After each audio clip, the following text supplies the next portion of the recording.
The Forgotten Kingdom of Grytviken, a land reclaimed by nature. There are places on Earth where history doesn't simply disappear. It waits in silence. Hidden among the icy mountains of South Georgia Island lies a forgotten settlement called Grytviken. At first glance, it looks like a frozen ghost town. Rusted factories stand motionless. Abandoned ships rest quietly along the shore. Massive whale bones remain scattered across the landscape, reminding visitors of a time when this remote corner of the world was one of the busiest industrial sites in the Southern Ocean. Today, there are almost no permanent residents here. Instead, the land belongs to penguins, seals, seabirds, and the relentless forces of nature. But how did this isolated settlement become one of the most famous abandoned places on Earth? The story begins more than a century ago. In the early 20th century, the waters surrounding South Georgia were filled with enormous whales. These rich hunting grounds attracted explorers and entrepreneurs from Europe, especially Norway, a nation famous for its long maritime history. In 1904, Grytviken was established as one of the first modern whaling stations in Antarctica's surrounding waters. Its remote location was perfect. Deep natural harbors protected ships from violent storms, while the surrounding ocean provided an abundance of whales. Within just a few years, the settlement transformed into a thriving industrial community. Hundreds of workers lived here throughout the year. Powerful steam boilers operated day and night. Giant storage tanks filled with whale oil. Workshops repaired hunting vessels. Warehouses stored equipment, and ships constantly traveled between the Southern Ocean and distant ports across the world. The settlement even had its own church, post office, workshops, warehouses, and homes for workers.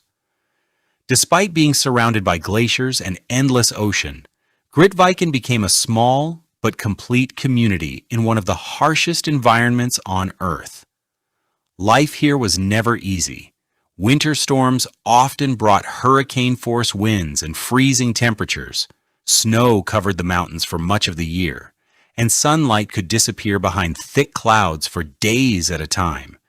Yet the workers continued their demanding routine, driven by the global demand for whale oil, which was used to produce fuel, soap, cosmetics, lubricants, and many everyday products.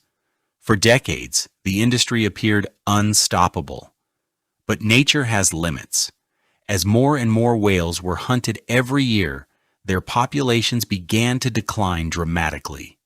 Species that had once been common became increasingly difficult to find. By the middle of the 20th century, the consequences of overhunting could no longer be ignored.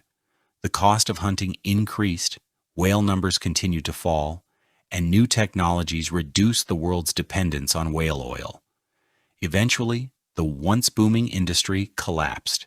In 1965, Grytviken officially closed its operations. The workers left. The machines fell silent. The ships stopped sailing. Everything that had once symbolized industrial power was abandoned to the wind, snow, salt, and time. For decades, no one returned to rebuild what had been left behind. Nature quietly began reclaiming every corner of the settlement. Rust slowly covered the steel structures. Grass pushed through cracked pathways. Snow buried forgotten machinery. The ocean gradually consumed old wooden docks. Wildlife returned without fear. Today, king penguins walk freely between abandoned buildings. Fur seals rest beside rusted chains that once pulled giant whales ashore.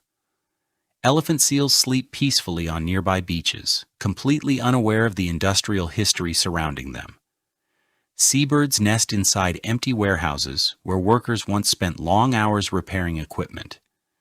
It is one of the clearest examples of how nature can recover when human activity comes to an end. Yet Grytviken is not only remembered for its whaling history, it is also the final resting place of one of history's greatest polar explorers, Sir Ernest Shackleton. In 1922, during another Antarctic expedition, Shackleton suffered a fatal heart attack while his ship was anchored near Grytviken. According to his wife's wishes, he was buried here instead of being returned to Britain. Today, visitors from around the world stop quietly beside his grave to honor a man whose courage inspired generations of explorers. His presence adds another remarkable chapter to the history of this isolated settlement.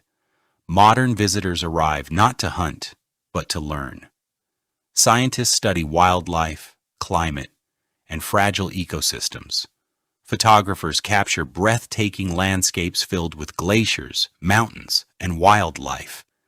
Historians preserve the remaining buildings as reminders of a complicated past. Tourists explore the old church, museum, harbor, and abandoned industrial equipment, imagining what life must have been like more than 100 years ago. Every rusted machine tells a story. Every weathered building carries memories of the people who once lived and worked here. And every whalebone scattered across the landscape serves as a silent reminder of the cost of exploiting nature without limits. Standing in Grytviken today feels strangely peaceful. There are no factory whistles, no engines, no crowds.